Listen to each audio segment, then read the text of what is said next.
Hey folks, Matt from artoftheimage.com.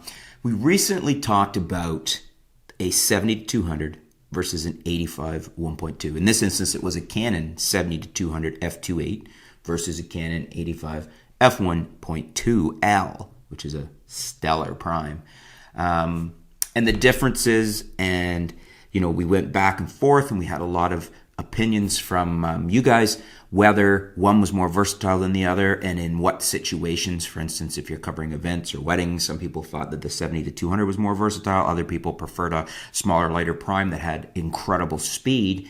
And we have a very interesting feedback comment here from EDC Gadgets, one of our regular viewers who often has some insightful comments.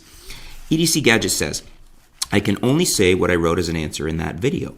With the 85 1.2, he will lose the focus, speed, and accuracy of the 70-200.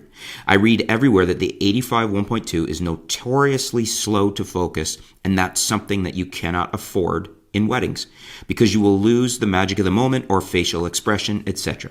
That's what you are hired for, not for the melting backgrounds. Clients are already blown away from f2.8, especially on 200 millimeters. Not to mention that there is not much point of shooting an event at 1.2 because only the subject's eyelash will be in focus. The other people will be completely blurred. It's bad because you are photographing human interactions, not portraits. At 1.2, you won't include enough things to focus to tell the story. Okay, so a couple of points. Good points here from EDC Gadgets, but a couple of points I wanted to add. I would agree that in almost every situation, a f2.8 zoom like the 70-200 from Nikon or Canon, and probably the Sigma and the Tamron are both very fast focusing. So all of those are going to focus faster than a fast prime, like for instance, probably any of the 85 f1.4s or f1.2s. The 85 f1.8s may be another story, and that tends to be where I like to shoot. For instance, I love the Nikon 85 f1.8G, and I also really like the Canon 85 f1.8. So, in that situation, the f1.8s may counter that argument, I think. But if you're getting into the 1.4s, and I know the 1.2 has a bad reputation for being slow. I believe the 50 is actually quite slow too, the 50 f1.2L. It's one of the trade-offs of getting an f1.2 lens. Now, as far as not needing more than f2.8 at a wedding or an event, I would agree with that in general. You can certainly shoot a wedding very well with no fast primes.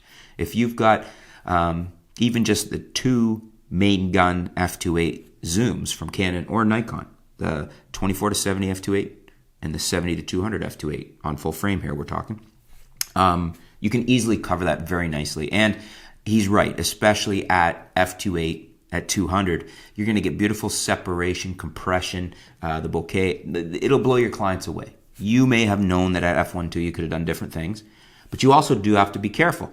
And this is a point where I'm going to a little bit disagree and a little bit agree, because depending on how you use the f1.2, you don't necessarily have to have only your eyelashes in focus. As long as you're cognizant of your subject to you distance, so camera to subject distance, and you know what the depth of field is at that aperture, you can compensate.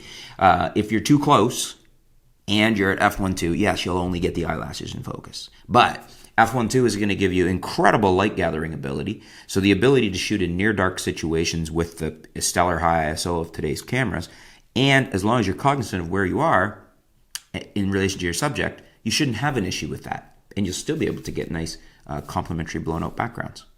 I do agree with what you're saying, is that sometimes we photographers get lost in the shallow depth of field of fast lenses, and the general public almost sometimes sees them. I've heard people remark of them that it's a bad photo because it's out of focus in the background. They don't see the artistic or the isolation or why it's a good photo, because they don't understand that. The general public, I think, these days is so used to cell phone photography where everything is in focus that they've lost the appreciation or the magic of faster focus lenses. What do you guys think? Do you agree that the f1.2 may be unnecessary and maybe too slow to focus for events? Or do you disagree? Do you think that the 85 f1.2 is better for events? Let's continue the discussion because EDC makes some good points here. Love to hear more feedback from you guys. Thanks for your comment, EDC, and stay tuned. We'll be back soon here at artoftheimage.com.